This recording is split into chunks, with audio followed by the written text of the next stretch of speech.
lang to update sa kalusugan ko. Alam niyo naman, itong ginagawa ko po, hindi to para sa akin. Hindi tayo nagbablog-vlog para lang sa atin o kumita. Yan po ang pinakamalayo sa isipan ko. Lahat ng video ko, isipin nyo lang maigi, 100% para sa inyo. Sinasabi ko, sakit ko, cancer, stage 4, para lumakas loob nyo. Pinapakita ko yung mga bulok sa Pilipinas ng healthcare natin. Bulok ang healthcare na pangmahirap. Bulok din ang healthcare ng pangmayaman. Correct. Gusto natin maayos. Hindi tayo talagang pwede bulok pagtupik-tupik talaga ang sa healthcare ng salita. Pilipinas. Kasi delay na tayo ng delay. 60 years old na ako, delay na ng delay ng... Correct. Nung bago akong doktor 30 years ago, delay na tayo ng delay. Hanggang ngayon, magtatakip pa ba tayo ng mata na bulok ang healthcare natin? Yes, talagang bulok ang Dito Pilipinas. sa Singapore, grabe, ang daming Bulok Pilipino ang ko lahat. nakakausap. Pilipino, mga pasyente. Lahat sinasabi, misdiagnosis sila sa atin. Oh. Laging na mali yung laboratory, na delay, na ganyan. Lagi puro stage 4. Puro stage 4 ang nandito. Puro stage 4. Anyway, explain ko mamaya, ha? Basta po, hindi ito para sa akin itong video na to. Kung para sa akin lang, mananahimik na lang ako, magko-quiet na lang ako, magpapagamot na lang ako mag-isa, magko-cruise na lang ako, matutulog na lang ako, iwas na lang ako sa basher, diba? Sinabi ko nga sa basher, diba? Kaya nga nagtsatsaga tayo, nagtitiis tayo, kasi naniniwala ako, ang tao dapat hindi swapang. Ang tao nabubuhay sa mundo hindi para kumita ng pera, pakainin lang anak niya, tapos na, hindi dapat ganon. Bukod sa pakainin mo anak mo, palakihin mo, dapat tumulong ka sa kapwa. Correct. Kung hindi ka tutulong sa kapwa, pabigat ka lang sa mundo. Pabigat sa Okay, lipunan. kailangan natin maraming matitinong tao, matitinong Pilipino para umangat yung bayan natin. Kung nasa Pilipinas ka pa, mamaya, baka grabe lahat po ka to na. para sa inyo. Anong gagawin natin para makinabang yung mahihirap, makinabang din yung mayayaman, maayos kung saan yung mga butas ng healthcare natin. Kaya nga po tumatakbo eh. Tumakbo na ako ng 2019, tumakbo na ako ng 2022. Ngayon tatakbo na naman ako sa 2025. Nasa sa inyo na yun. Okay? Hindi ko na kasalanan yun. Kung hindi nyo boboto, wala na akong problema. Magre-relax na lang ako. Pero naniniwala ako, binigyan ako ng Diyos at a specific timing. 1 month before filing, binigyan niya ako matinding sakit. Sobrang tindi ang binigay niya. Yung pinakamahirap binigay niya, tanong niya sa oncologist niyo. Ito daw yung pinakamahirap pagalingin sa lahat. Sarcoma.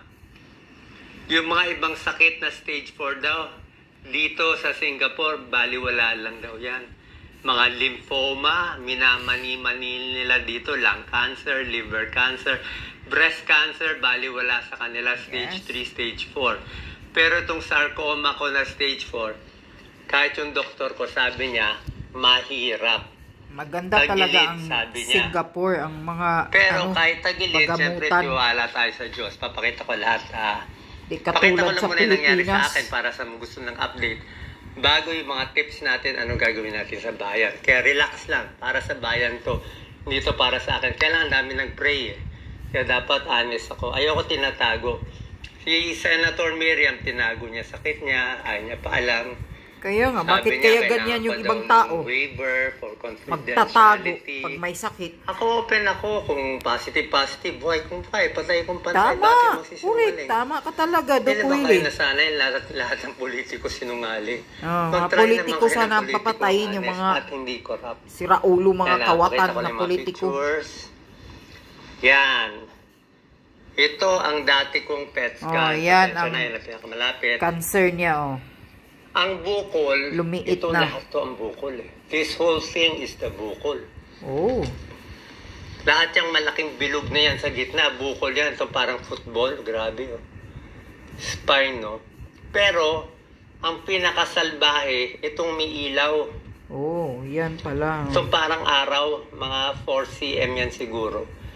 So, binigyan siya ng parang sugar na isotope, kinakain ng bukol. This is 6 weeks ago. Ibig sabihin, galit na galit siya, palaki siya ng palaki. Kaya sobrang sakit to. Parang pinapatay ako. Tingnan niyo nangyari after 6 weeks. Sabi ng doktor ko, si Dr. Ang Peng Tiang, sabi niya, mahirap to Pero tignan niyo nangyari after 6 weeks, Oo, lumiit na. Ang liit na lang niya. Pero pa rin hindi sa wala. Andiyan pa rin siya, pero maliit Maliit na, hindi na agresibo tingnan. na siya. Oo. Hanap tayo na ibang view. Ito, PET scan view. Pwede nyo i-review to sa mga doctors. So, ito, another view, kita mo. I'm not sure kung mas mababa to. Ito, dati, kita mo, sa may baga to, galit na galit parang vulkan, ang daming active Pero yung bukol lahat Itong bukol daw parang dead tissue na siya dead tissue na, parang patay na kasi dead tissue na yan. Laman-laman, dugo-dugo na lang kasi hindi na siya nag-active So nung binigyan ng sugar, parang hindi na buhay yung cancer na yun. Yung active na lang, yung parang Batman na dalawa. At bukod dyan, may tubig pa ako dito. So, yung tubig sa baga, possible bukol din yan. Tingnan nyo nangyari afterwards. Kaya natin afterwards. Nawala na yung pula. Nawala na siya. Pati yung tubig nabawasan. Sabihin ko yung bad news dati. Ang bad news dati, may kalat din pala sa baga ko. Walang Pati baga, tinamaan pa Pero ngayon, lumiit din yung mga nodule ko sa baga. Ito yung miracle worker ko dito. Papakita ko sa inyo. Ito yung magaling talaga ang doktor ng Singapore. Si Dr. Ang Peng Tiam. Sobra siyang sikat. Yan si Dr. Ang Peng Tiam. Hindi lang sa Singapore. Buong Asia, sikat siya. Ang dami niyang Pilipinong patients. Tsaka sabi nga niya, hindi na niya kailangan ng pera Gusto lang niya talaga tulungan yung cancer patients. Mabuti yun. Iba rin yung mission niya. So, nung una, lagi niya sinasabi na ito yung mga side effect ng chemo. Side effect ng chemo. Nag-chemo pa ako kahapon. Kahapon is my third chemo, split into 3. Wala yung mga gamot sa atin So, ang side effect so dumudugo to. May dugo dito. Nangingitim, susuka. Pag dumi ko rin, may dugo. Lahat ng mucosa. Kasi it kills the bad cells and the good cells Pero konting tiyaga. Hindi siya madali, mahirap siya. Pero kinakaya natin kasi bukod sa chemo. Pero sabi ni Dr. Ang Peng Tiam, God loves you. Sabi niya, ngayon lang daw siya nakakita na sarcoma na ganoong kabait. Na biglang lumiit. Kaya sabi niya, mukhang hindi lang to gamot It's not just the medicine. Although yung binigay niyang medicine, wala sa atin. Sa atin, I think may doxorubicin, may cystatin. Ewan ko lang kung may Avastin.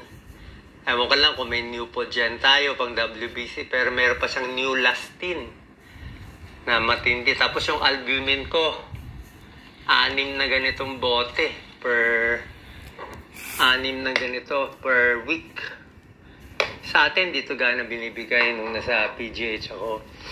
Yung mga na ayaw bigay kasi mahal. Pero, sobra pala ganda.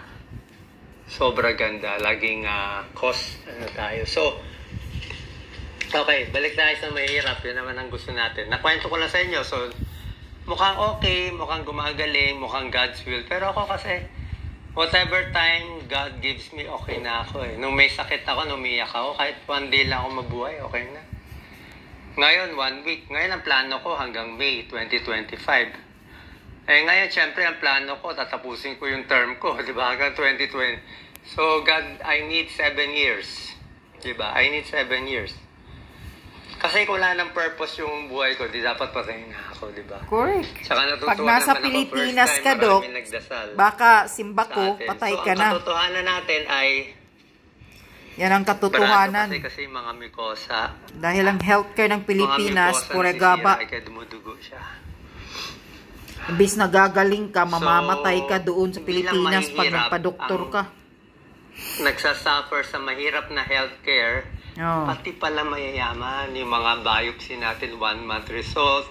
Ang dami mali result sa atin, positive, tapos dito negative. Iba talaga kasi technology Ang hirap mahabol. Kasi nga, Dahil mayaman yung bansa nila dito sa Singapore, first world, dahil mayaman yung mga pasyente, yung mga laboratory, doktor, mga nurse, mga drug company, yung mga gamot, yung pinakamagaganda sa lahat, dito napupunta. Kasi kaya magbayad eh. Exactly. Kumbaga sa mall, ito yung pinaka-rustans. Wala kasing korupsyon ang Singapore. SM yung pinakamalaki. Ang politiko Nandun dyan, lahat, gobyerno, walang kawatan. Kaya kasi magbayad. Tapos yung Pilipinas, konti lang kaya magbayad, kaya binibigay sa atin. Para yung nasa isang ano lang, mga mumurahin. sari-sari store, yun lang kaya natin ibili. Kaya nga. Diba? Kasi useless naman dali nila yung mamahaling gamot sa atin. Kung wala rin naman mapagbibigyan, malulugi sila. Kaya talagang nadidelay tayo. At dahil doon, nagkukulang din yung pasyenteng nakikita natin kasi yung hospital nga natin, hindi naman kasalanan ng doktor, walang gamit, walang PET scan. Dito, PET scan, kaliwat kanan. Tsaka hindi pwede ang resulta 1 month. Pag 1 month, patay na yung pasyente. Exactly. Diba? Nag-biopsy ka, tapos 1 month result. Wala na. Dito, result nila 2 hours eh. Oh, correct. Ganyan talaga sa ibang bansa. Ang bilis nila. 2 oras, resulta, labas na. Within 2 days, may gamot ka na. May gamot ka na. Huli na agad ang sakit. Tayo, 1 buwan, 5 buwan, Pilipinas, 10 Diyos ko buwan, po. iba-iba diagnosis. Kaya nga sabi ko, imbis na gagaling ka, mamamatay ka. Basta stage 4 dito, ang dami kong stage 4, 7 years, 8 years, buhay pa. Oh, parang it's just a number na lang yung stage 4. Pag natamaan mo yung tamang gamot, lalo na ngayon, pinadala pa yung dugo ko for targeted cell therapy. Ang ganda pala nun, no? So, titignan yung dugo mo. Kung meron kasi baga sa ang mga doktor ngayon, meron sila parang 500 na bala. Pero yung bala, hindi mo alam kung effective sa'yo. So, kung nagkataon, yung bala na yon ay swak sa gene mo, pinanganak ka ito ang gene mo, magsuswak, swerte ka. Kaya ang gene ko XYZ, tapos may bala dun sa XYZ, tsamba. So, meron ako isang ganung gamot. So, bakit tayo gumaling? Hindi natin alam. Baka sa gamot, pero sa tingin ko sa dasal. Pero sabi ng doktor ko, dasal daw to eh. Hindi daw siya nakakita ng ganito kabalis. Usually kasi sarcoma, walang ganong mga bagong gamot. Kaya takang-taka siya. Yun na, sinabi ko, maraming big problem sa atin talaga. God's will ba to? Nangyari sa tingin ko, miracle to. Anong miracle ba to? Yes, miracle din. Kasabay diba? At sa mga gamot. Sa akin, ready na ako mag-retire. Diba? Tsaka syempre, salamat sa lahat ng nagdadasal. And, ang malaking problema natin talaga sa bayan, kita mo naman, gulo-gulo eh. Diba? So, I'll just try my best. So, bakit tatakbo? Ito lang mission ko. Pag hindi mo ako pinatakbo, lalo ako mamatay. Gusto mo matulog ako, mag-enjoy? Hindi nga ako ganong tao. Hindi nga ako swapang eh. Ayoko nga. Baka kayo kasi, iniisip nyo, pag mahirap ka kasi, minsan iisipin mo, gusto ko may kotse, gusto ko may bahay, gusto ko makatulog. Kala mo lang masarap yun. Correct. Masarap kumain ng crispy pata. Araw-araw, tulog ka. Marami kang chicks. Ano masarap dun? Tama. Sinusunog naman yung kaluluwa mo. My God. Mo ako wala, oh. Lumang baro, wala lahat. Ang dami ko natutulungan. Libo-libo nagdarasal. Konti lang ang bashers. Tama yun. Kailangan simple ang buhay. In-expose ko lang para makita rin ng mga ibang basher dyan na matitigas ang ulo. Wag na, ako i-bash nyo, magka-cancer ako, okay lang, sa buhay lang ako. Pero yung mga kabataan na teenager na binabash mo, tapos nagsuicide, kawawa yun. Karma nyo yun. Pag yung iba binash mo na wala namang kasalanan, nakapwa mo high school, tapos nagpakamatay yung lalaki o yung babae, karma mo yun eh. Pagsisisihan mo yun sa... ay natin sabihin sa impyerno, pero pagsisisihan mo. Kaya huwag ka na nga mag-bash. Kaya sinabi ko, bashing, papahina yung immune system. Magkaroon huwag mo nang isipin yung mga basher, Doc Willie. You have to try